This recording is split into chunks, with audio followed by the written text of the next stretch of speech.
ও আয়েশার স্বামী, দুজনে আলাদাই থাকতো।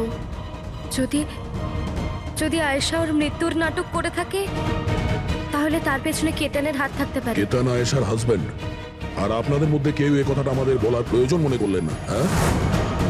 কিন্তু কেতনের জন্য নিজের মৃত্যুর নাটক কেন করতে যাবে? আমার মনে হয়েছিল যে আমরা কেতনের থেকে মুক্তি পেয়ে গেছি, কিন্তু আমি কি করে জানবো ওই আমার বোনের প্রাণ নিয়ে নেবে?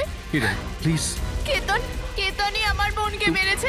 আমি বলছি তুমি নিজেকে কেতনই সামলাও প্লিজ। মেরেছে। কেঁদো না প্লিজ, কাম ডাউন। আপনারা প্লিজ নিজেদের মধ্যে কথাবার্তাটা থামান আর আমাদের বলুন কি ব্যাপার। আমি আপনাদেরকে বলছি, আসলে আজ থেকে 2 বছর আগে কেতন আর আয়েশার একটা ট্রিপে আলাপ হয়েছিল। আয়েশা কেতনকে বিয়ে করেছিল। তাড়াহুড়োতে সিদ্ধান্ত নেওয়ার শখ ছিল ওর, কিন্তু জানতো না ও এই সিদ্ধান্তটা কতটা ভুল নিয়েছিল। কেতন ওর যোগ্য ছিল না, একটা পাগল লোক ছিল, পজেসিভ ছিল, ওর জীবনটা অতিষ্ঠ করে রেখেছিল। এই জন্য 6 মাস আগে ওকে ও ছেড়ে দেয়। এছাড়া আর কি করতো? আমরা সবাই দেখেছিলাম ওকে কিরকম টর্চার করা হতো। মানিক, আজকে সব অডিশনে ক্যামেরাতে আছে, স্ক্রিনে প্লে কর, স্যারকে দেখাতে হবে। আর আয়েশা এক্ষুনি এসে যাবে। ঠিক আছে। আয়েশা, আয়েশা, কি হয়েছে? Are you okay? আয়েশা তুই ঠিক আছিস? কি করে হলো এসব? কে করলো এসব? আরে তোমরাও না কত প্রশ্ন করো, কিচ্ছু হয়নি আমার। কোথায় যাবো? জঙ্গলে এসে গেছি। আমি বাড়ি যাবো।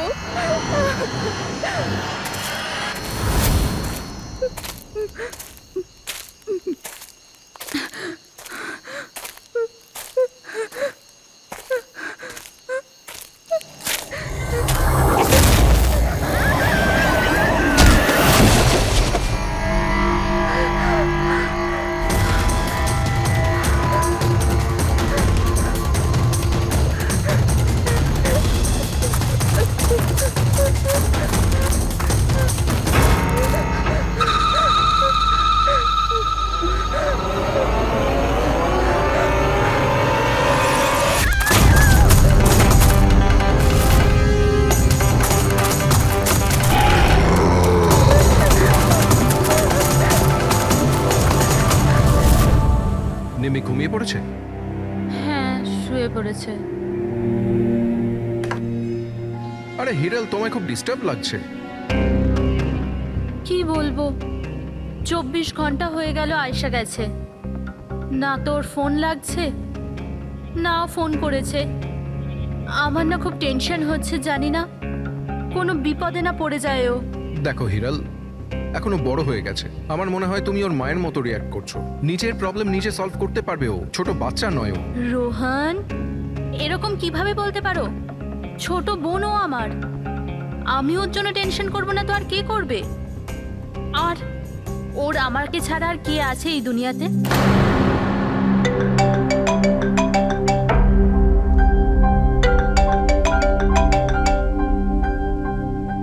হ্যালো হ্যালো, আপনি কি হিরাল বলছেন? হ্যাঁ, আমি হিরল বলছি। আপনি কে? আমি মানিক। আমি আয়েশার সাথে কাজ করি। এখানে একটা বড় প্রবলেম হয়ে গেছে। প্রবলেম? আয়েশার সাথে কি হয়েছে? দেখুন, ও জঙ্গলে কোথাও হারিয়ে গেছে। ওকে খুঁজেও পাচ্ছি না আর ফোনেও পাচ্ছি না। আর আমাদের ভয় হচ্ছে যে ওর কিছু হয়ে যায়নি তো।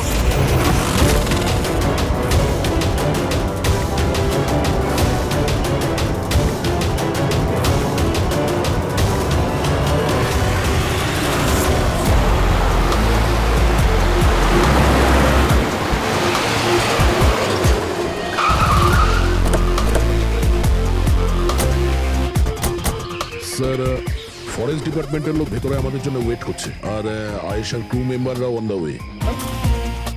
কিন্তু আপনারা এটা তো নিশ্চয়ই জানেন যে ওই লাশটা আয়েশারই নাকি অন্য কারোর। আমি একটা জিনিস বলতে পারি, ও না স্কাই ব্লু কালারের টি শার্ট পরেছিল আর ব্ল্যাক কালারের কার্গো পরেছিল আর হাই পনিও পরেছিল। ওর জামা হাফ ডেড বডির সাথে ম্যাচ করছে কিনা এটা তো বলুন।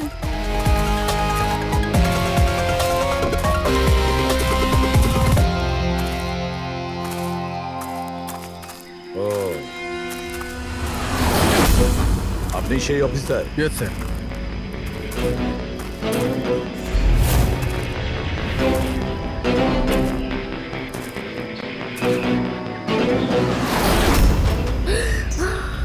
প্রশান্ত?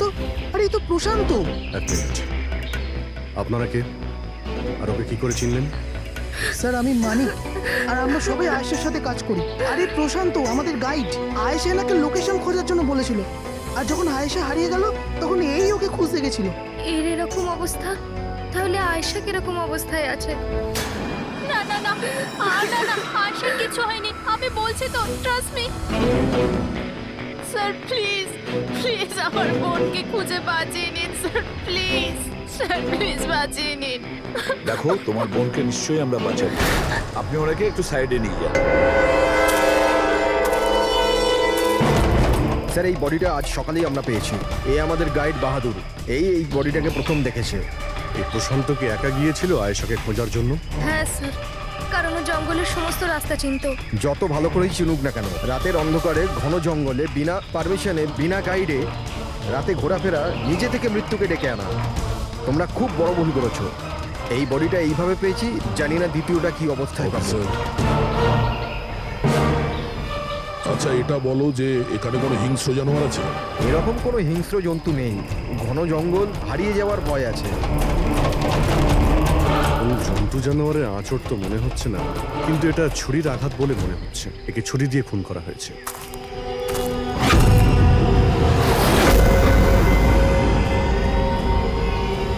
স্যার, হ্যাঁ পুরবি, স্যার এই ক্যামেরাটা পেয়েছি এখানে। এটা তো আয়েশার ক্যামেরা। হ্যাঁ স্যার, এটা আয়শা 3 দিন আগে কিনেছিল। এটা চালিয়ে একবার দেখো তো। স্যার এটা অনই হচ্ছে না। কেন? এটার ব্যাটারি ডাউন স্যার, আর আমাদের কাছে ডিভাইসও নেই এটা চিপ ইনসার্ট করার জন্য। ও মাই গড। আপনারা এইসব শেষ করুন, এগুলো পরে করবেন, আগে আমার বোনকে খুঁজুন। আপনারা বুঝছেন না কেন, হারিয়ে গেছে। আমরা খুঁজবো। অনেক বড় জঙ্গল ম্যাডাম, কমসে কম 2 দিন লাগবে পুরো জঙ্গল খুঁজতে। হ্যাঁ স্যার, সূর্যাস্ত হওয়ার পর আমরা কিচ্ছু করতে পারবো না। আপনারা সার্চিং শুরু করে দিন, বাহাদুর আপনাদের নিয়ে যাবে।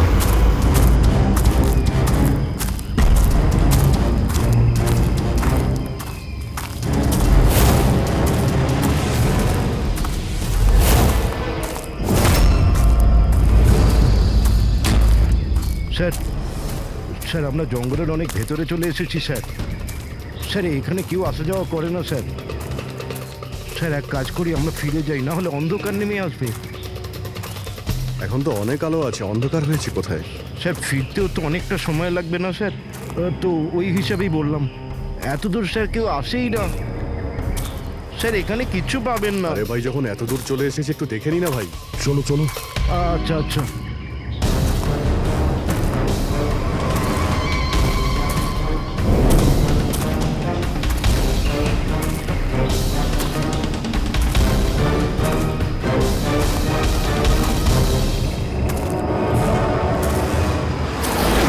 তোমরা এই জঙ্গলে ফিল্মের শুটিং করতে এসেছিলে, আর শুধুমাত্র আয়েশাই নিখোঁজ হলো, আর তোমরা ওকে খোঁজার চেষ্টাই করনি। স্যার আমরা খুব ভয় পেয়ে গিয়েছিলাম, আর এখানে ওয়েব সিরিজ শুট করার আইডিয়া আয়েশারই ছিল। স্যার আমরা ওকে আনিনি, ও আমাদের এনেছিল লোকেশন দেখাতে। হ্যাঁ স্যার, এই প্রশান্ত গাইড আয়েশার পরিচিত ছিল, আর এ কাছেই থাকতো আর জঙ্গলটাকে ভালো করে চিনতো। আর আমরা তো রাত্রিরে থাকার পর সকালে বেরিয়ে পড়তাম, সব কিছুই ঠিকঠাক চলছিল, লোকেশনও পেয়ে গেছিলাম। আর এরপর আমরা টেন্টের বাইরে আগুন জ্বালিয়ে খাবার বানাচ্ছিলাম। কটার সময়ের ঘটনা এটা? 5টা-6টা নাগাদ। আর তখনই হঠাৎ আয়েশা নিজের ক্যামেরা নিল আর জঙ্গলের দিকে যেতে লাগলো। জঙ্গলের দিকে যাচ্ছিল কেন? ও বলেছিল যে ও আশেপাশের একটুখানি ভিডিও করে হিরণকে পাঠিয়ে দেবে, আর ও এটাও বলেছিল আশেপাশেই থাকবে আর তাড়াতাড়ি ফিরে আসবে। তারপর অনেকক্ষণ পর্যন্ত যখন ও এলো না, তখন আমাদের মনে হলো যে কিছু গন্ডগোল আছে। এর আগে আমরা কিছু করতাম কি, সেখানে প্রশান্ত চলে এলো। ও জানতে পারলো তো ও নিজেই খুঁজতে চলে গেল। আর ও আমাদের ওখানেই থাকতে বললো। ও বললো যে জঙ্গলটা খুব বিপজ্জনক আর আমাদেরও প্রাণের ঝুঁকি থাকতে পারে। ব্যাস এটা বলেই ও জঙ্গলে ঢুকে গেল স্যার। তার মানে ওই প্রশান্ত আর ফিরে আসেনি, আর তোমরা পালিয়ে গেছো এখান থেকে নিজেদের বাঁচাতে। না স্যার, আমরা ওখানেই ছিলাম যখন চিৎকারটা শুনলাম। 15-20 মিনিট পর্যন্ত একটা মেয়ের। স্যার স্যার ওই চিৎকার শুনে আমরা খুব ভয় পেয়ে গেছিলাম, আর তারপর আমরা ওখান থেকে পালিয়ে গেলাম। স্যার, আমরা খুব বড় ভুল করে ফেলেছি। চিৎকারটা শুনে আমাদের এখান থেকে পালানো উচিত হয়নি। আয়েশাকে সাহায্য করা উচিত ছিল। সত্যিই তোমরা একটা বড় ভুল করেছো। আয়েশার চিৎকার শুনে যদি তোমরা জঙ্গলে ঢুকতে, আয়েশা এখন আমাদের সঙ্গে থাকতো, আর প্রশান্ত ও হয়তো বেঁচে যেত। তুমি তো বলছিলে যে এত ভেতরে জঙ্গলের কেউ আসতে পারে না, এটা কি?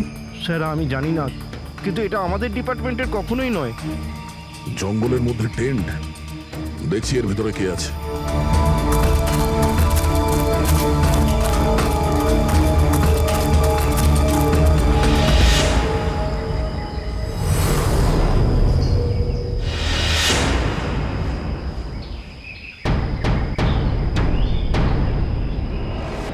এই কাপড় তো দেখে মনে হচ্ছে কাটা হয়েছে। টেন্ট পিছন দিক দিয়ে কেটেছে, তার মানে সামনে কোনো বিপদ ছিল।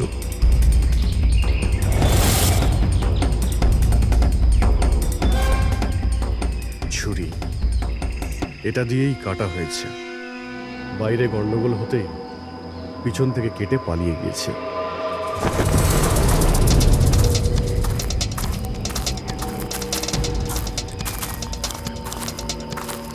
রাতে থাকার পুরোপুরি বন্দোবস্ত ছিল এখানে, বনফায়ার। এই আলু এখানে দেওয়া হয়েছিল। স্যার এত ভেতরে এত রাত্রে থাকার মতন কেউ পাগলই হবে স্যার, না হলে এত ভয়ঙ্কর জঙ্গলে রাতে থাকার কথা ভাববে কি? কোনো নেচার লাভার না কোনো খুনি? এই দেখো,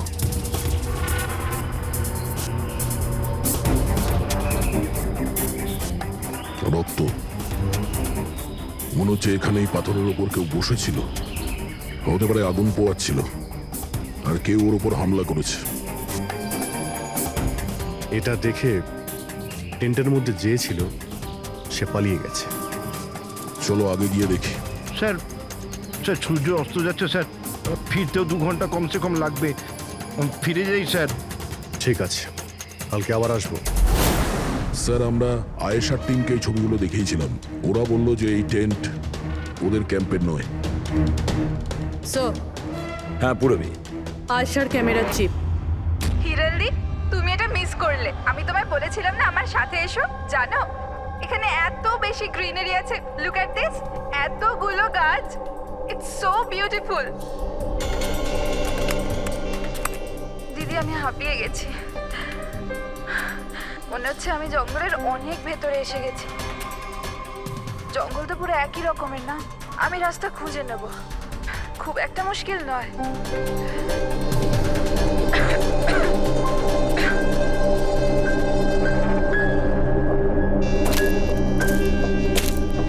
কেউ আছে নাকি ওখানে? কে ওখানে?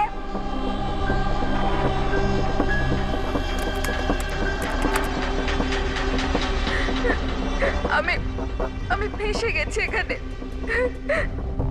আমি কিছু বুঝতে পারছি না, এখান থেকে আমি কি করে বাইরে যাব। আই এম সরি দিদি, আমার এখানে আসা উচিত হয়নি। আমার মনে হচ্ছে না যে আমি এখান থেকে বেঁচে ফিরতে পারবো। আমায় ক্ষমা করে দিও।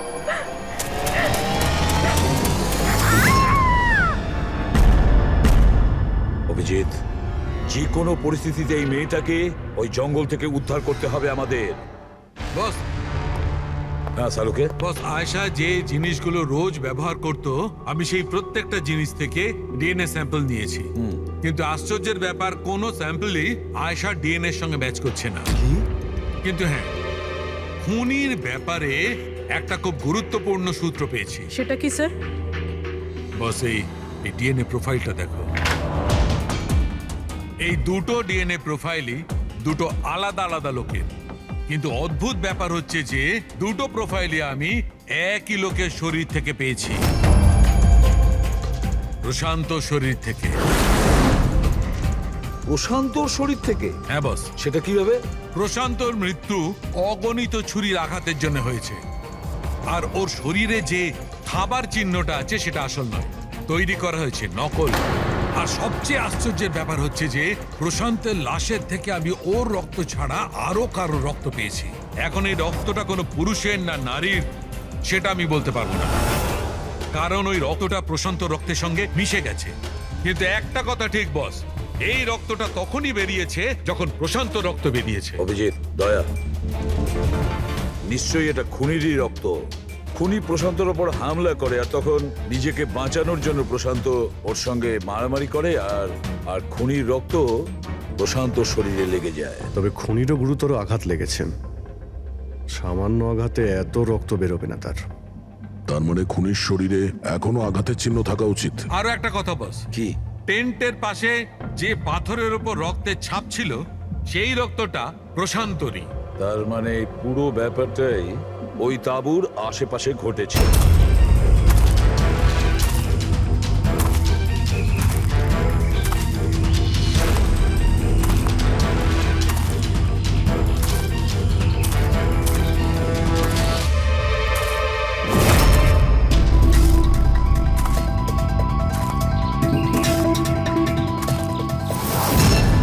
স্যার,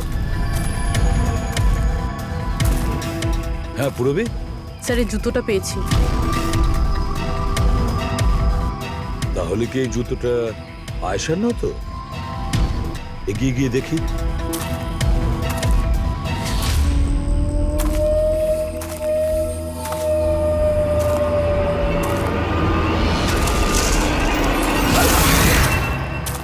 স্যার, হ্যাঁ, এই দেখুন স্যার।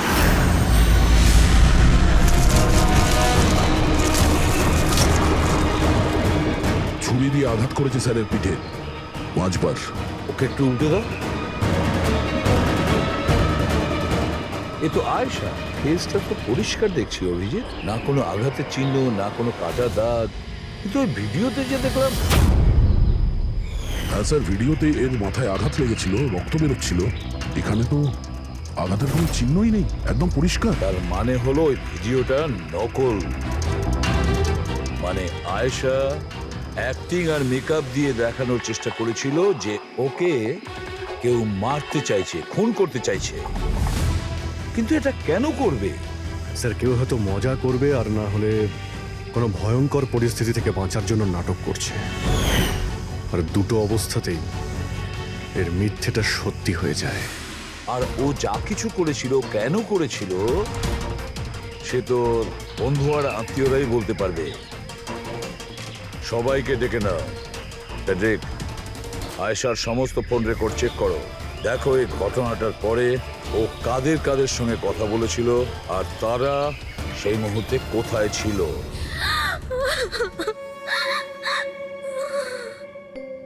এরা আমাকে কেন ওকে দেখতে দিচ্ছে না? কি বাজে ভাবে মেরেছে আমার বোনকে। আর এরা বলছে যে ও নিজের মৃত্যুর নাটক করেছে, নিজের মার্ডারের নাটক। আর ওই নাটক সত্যি হয়ে গেছে। ভুল বলছে ওরা, মিথ্যে। আমাদের আয়েশা এরকম করতেই পারে না। আপনারা ভুল অভিযোগ করছেন।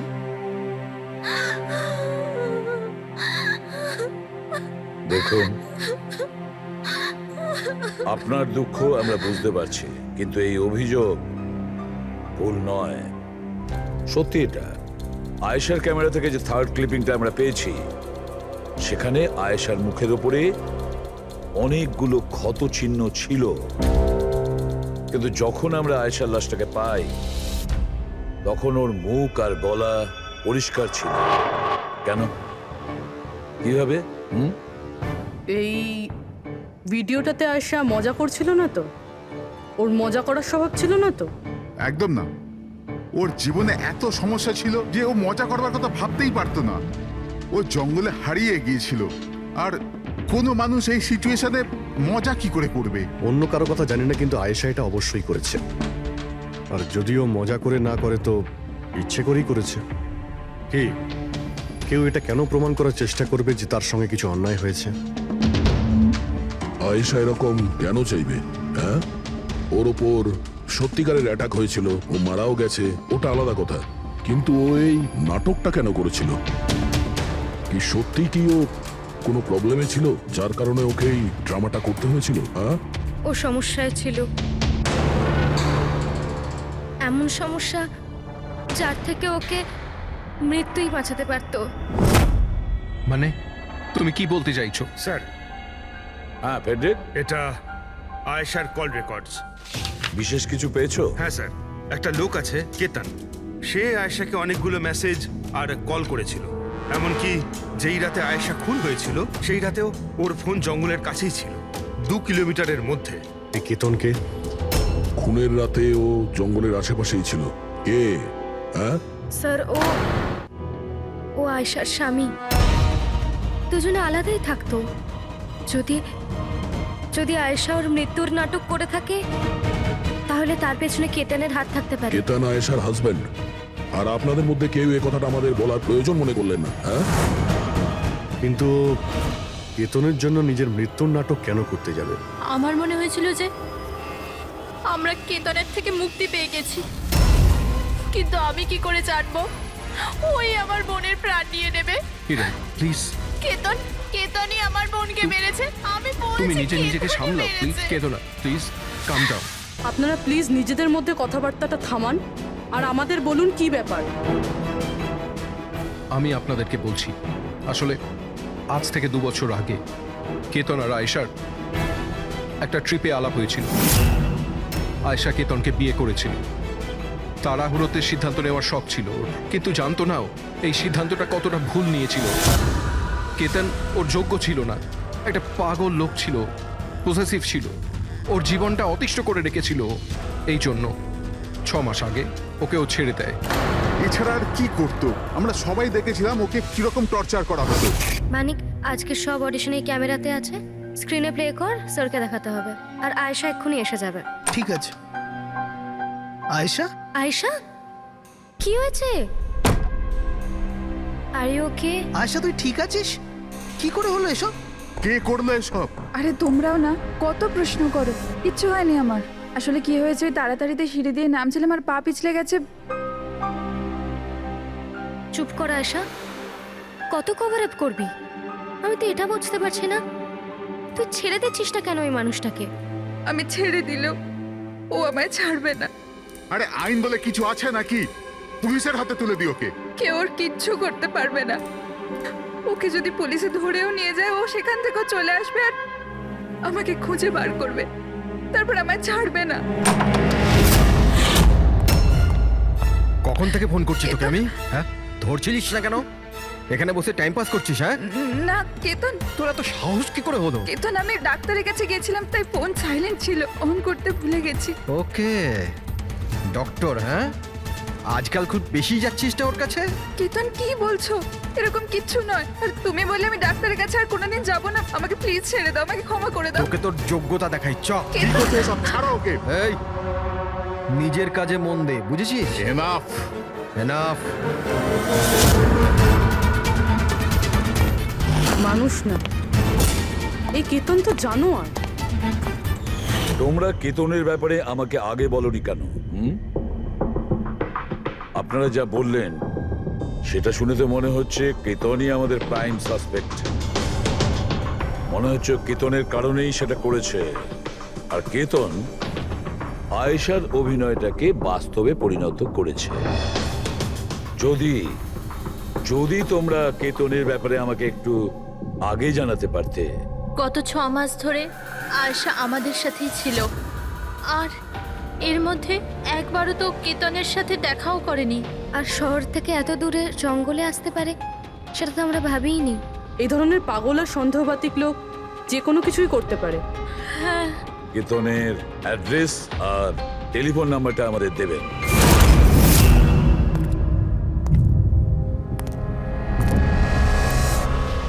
কেতন,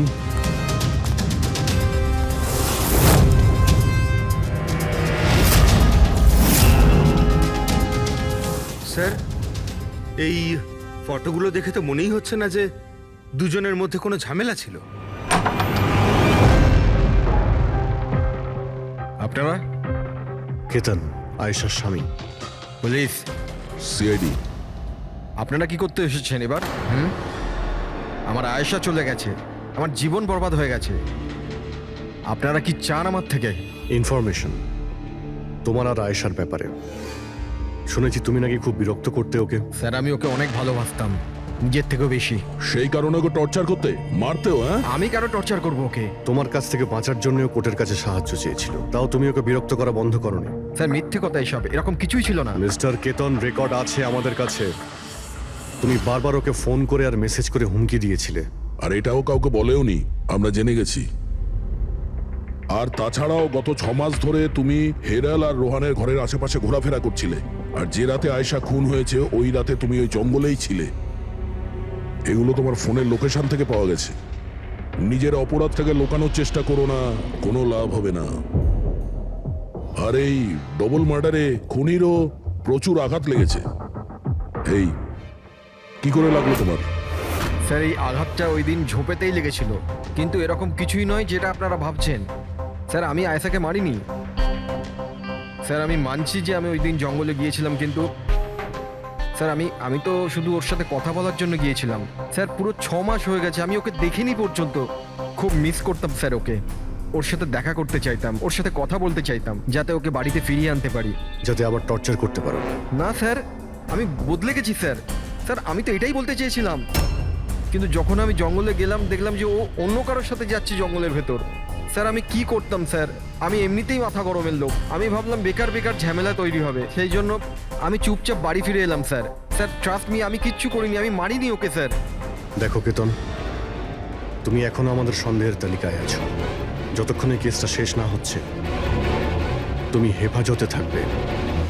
স্যার এই কেতনের কাছে কিন্তু আয়েশাকে মারার মোটিভ ছিল, ও তো বেঁচে গেছে। এবার বাকি রয়েছে এরা সবাই। হিরাল, সায়রা, অজিত, মানিক আর রুহান, এরা কি সবাই আয়েশার আপনজন ছিল? এদের কি মোটিভ হতে পারে? কারণ এদের মধ্যে তো কোনো প্রবলেম নজরে পড়ছে না। কেউ তো হবে স্যার যার আয়েশার মৃত্যু হলে লাভ হবে। কেউ কি পাবে ও মারা গেলে? সম্পত্তি, টাকা। টাকা? ইন্স্যুরেন্সের টাকা? হ্যাঁ, ইন্স্যুরেন্স। রবি, ফেডরিক, একটা কাজ করো, এই শহরে যতগুলো ইন্স্যুরেন্স কোম্পানি আছে সেখানে গিয়ে খোঁজ নাও আয়েশার নামে ওদের কাছে কোনো লাইফ ইন্স্যুরেন্স পলিসি আছে কিনা। কিন্তু একটা কথা, আয়েশার বন্ধু বা তাদের ফ্যামিলির কাউকে বলবে না কিছু। যদি ওদের মধ্যেই কেউ খুনি হয় সে সতর্ক হয়ে যাবে।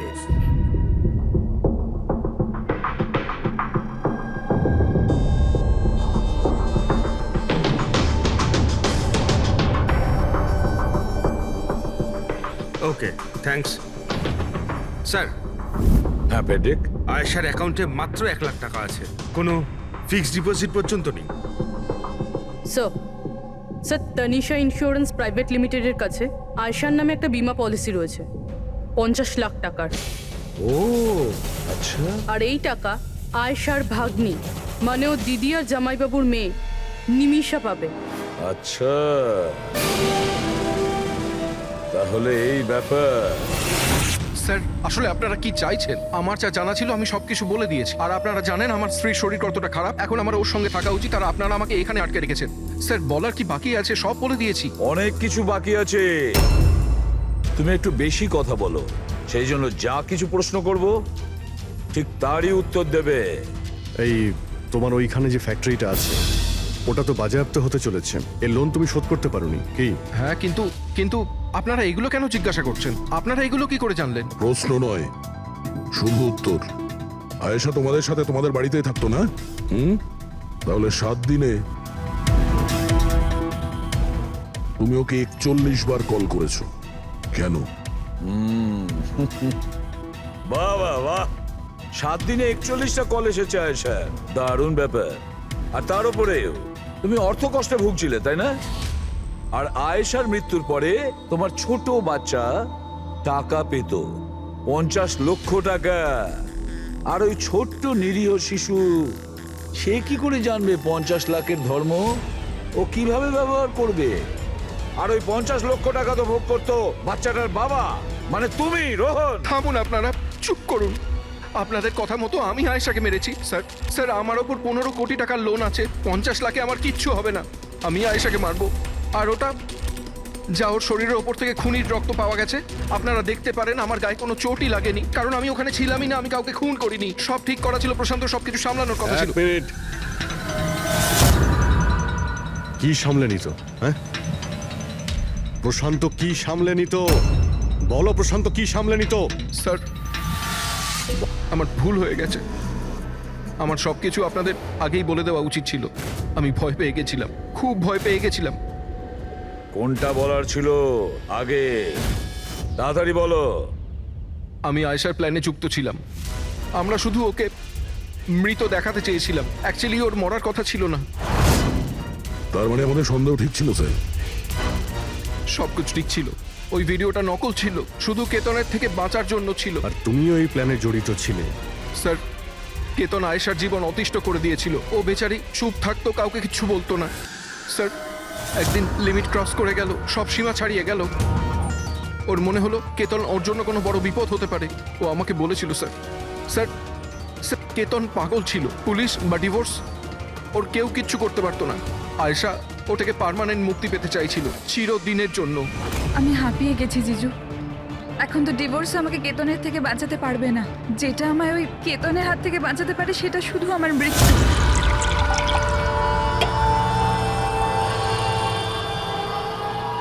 আয়েশা, এটাই যদি একমাত্র রাস্তা হয় তাহলে এটাই ঠিক। তোমার মৃত্যু তোমায় কেতনের হাত থেকে বাঁচাতে পারে। মরে যাও।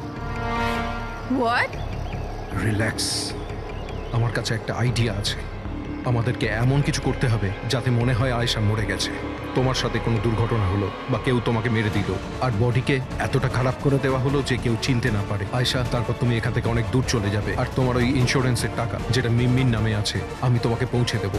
50 লাখ টাকা দিয়ে একটা নতুন জায়গা আর নতুন লাইফ নতুন করে শুরু করবে। কিন্তু জিজু, আমি বেঁচে থাকাকালীন আমার লাশ কোথা থেকে আসবে? ওর জন্য টেনশন নিও না, আমি সব কিছু করে নেব। আমার এক বন্ধু আছে প্রশান্ত, ও আমার জন্য অনেক কাজ করে দিয়েছে।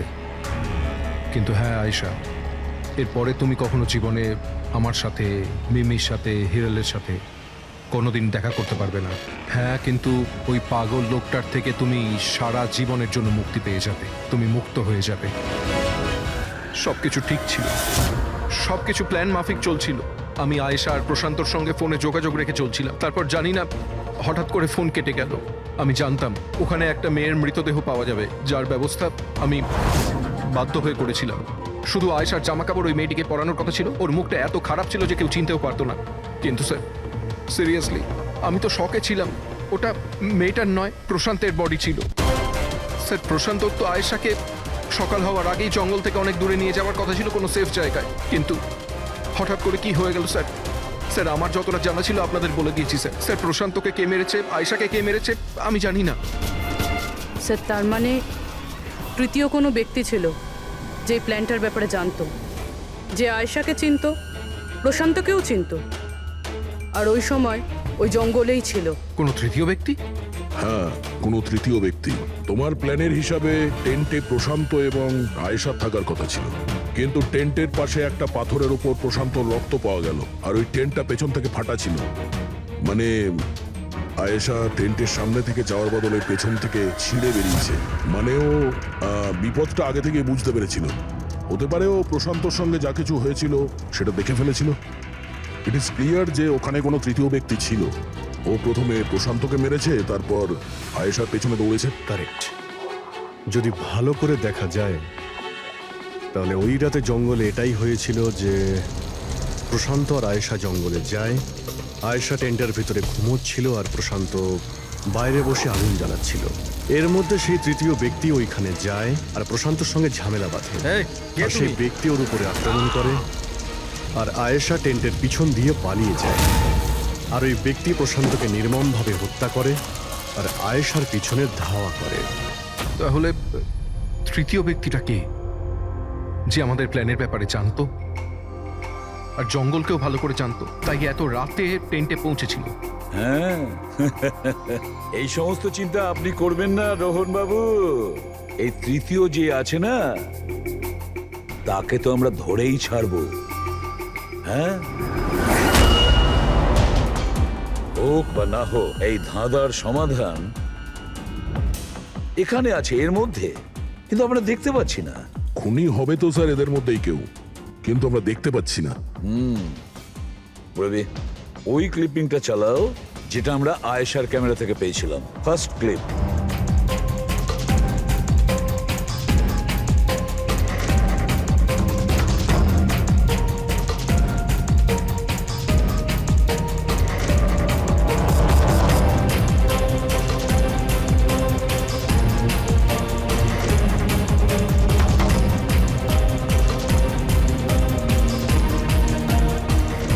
ইয়েস,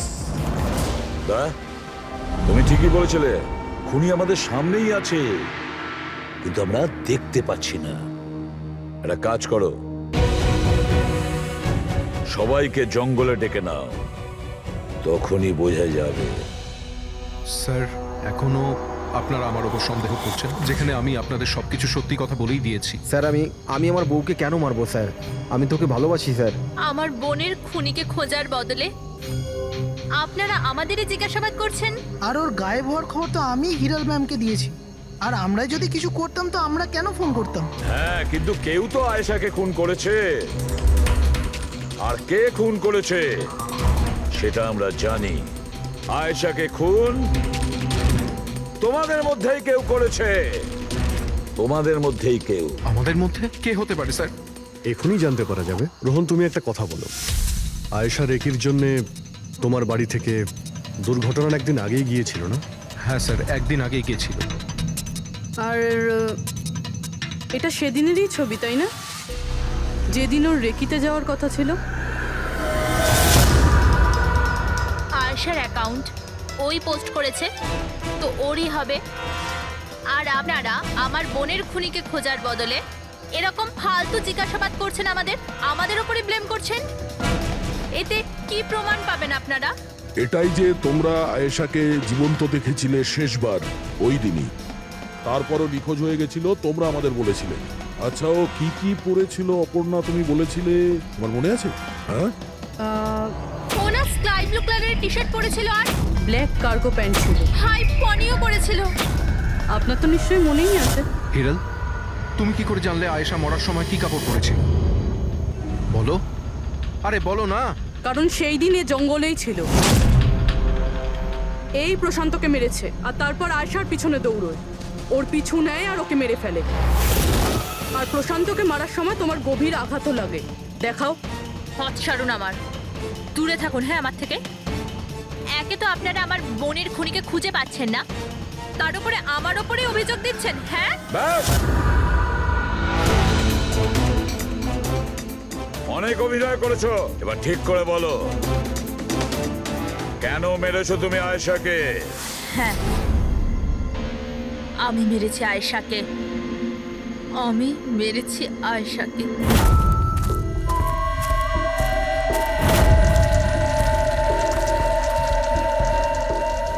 হিরাল ম্যাম, আপনি? আসতে বলো। আয়েশা না উঠে পড়ে। ইনফ্যাক্ট আমি বলছি যে ওকে সব সময়ের জন্যই না ঘুম পাড়িয়ে দাও। এটা কি বলছেন ম্যাডাম? রোহান তো তোমাকে আয়েশাকে সুরক্ষিতভাবে এই জঙ্গল থেকে বাইরে বার করার জন্য কত টাকা দিয়েছিল? 2 লাখ টাকা। আমি না তোমাকে 5 লাখ টাকা দেব আয়েশার প্রাণ নেয়ার জন্য। হিরাল ম্যাম, এসব কি বলছেন? আয়েশা ম্যাডাম আপনার বোন, আর আমি ওকে বাঁচানোর সওদা করেছি। আমি ওর সাথে বেইমানি করতে পারবো না।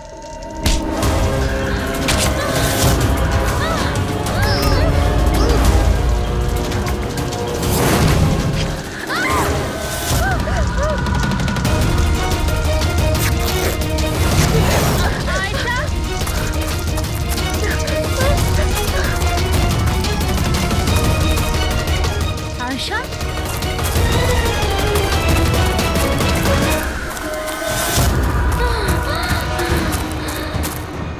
আয়েশা, আমার কাছে আয় আয়েশা। আমি তোকে বাঁচাতে এসেছি আয়েশা। ও তোকে ঠকাচ্ছিল আয়েশা। তোর ইন্স্যুরেন্সের টাকার জন্য তোকে মারতে চেয়েছিল আয়েশা। আমার বোন।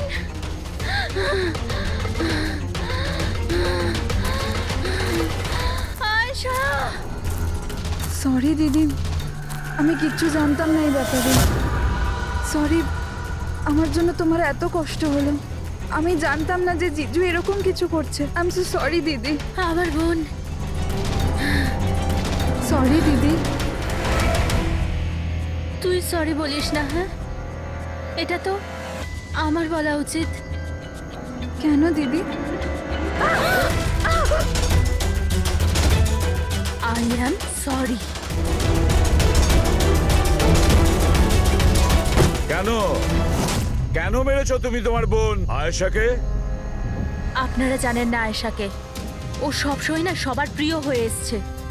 ভালোবাসার আয়েশা, সবাই ওকে ভালোবাসতো, আমাকে নয়। মা, বাবা, আমার সব বন্ধু, ইনফ্যাক্ট রোহান, আমার মেয়ে নিম্মিও আমার থেকে বেশি ওকে ভালোবাসতো। ও রোহানকেও আমার থেকে ছিনিয়ে নিতে চেয়েছিল। আমি রোহান আর নিম্মিকে নিজের থেকে দূরে যেতে দেখতে পারতাম না। না, আপনি বলুন আমি কি করতাম? আমি ভাবলাম সবসময় ও আমাকে হিংসা করে না, জিতেওছে সবসময়। না থাকবে আয়েশা, আর না থাকবে ওর জিত। এর জন্য মেরে ফেলেছি আমি ওকে। হিরাল, তুমি এটা কি করে করতে পারো? আরে আয়েশা তোমার ছোট বোন ছিল, আমাকে বড় দাদার মতো দেখতো। আমি ওর সাথে এগুলো কখনো স্বপ্নতেও ভাবতে পারি না।